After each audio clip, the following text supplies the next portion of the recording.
നമസ്കാരം. കഴിഞ്ഞയാഴ്ചയുണ്ടായ സൗരക്കാറ്റ് ലോകമെങ്ങുമുള്ള വാനനിരീക്ഷകർക്ക് വിസ്മയ കാഴ്ചയാണ് ഒരുക്കിയത്. പിങ്കും പച്ചയും പർപ്പിളും നിറത്തിൽ ആകാശം ദൃശ്യവിരുന്നൊരുക്കി നിന്നു.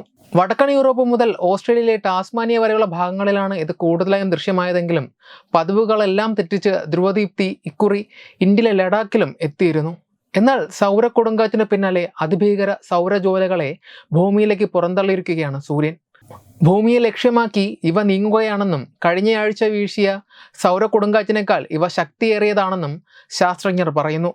സൂര്യന്റെ ദൃശ്യമായ ഭാഗത്തു നിന്നാണ് നിലവിലെ സൗരജ്വാല പുറപ്പെട്ടിരിക്കുന്നതെന്ന് അമേരിക്കയിലെ നാഷണൽ ഓഷ്യാനിക് ആൻഡ് അറ്റ്മോസ്ഫിയറിക് അഡ്മിനിസ്ട്രേഷന്റെ രേഖകളിൽ പറയുന്നു.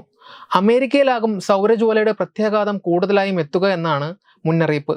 അതിനാൽ തന്നെ ലോകത്തിന്റെ മറ്റു ഭാഗങ്ങളിലുള്ളവർക്ക് തൽക്കാലം ആശങ്കപ്പെടേണ്ടതില്ല.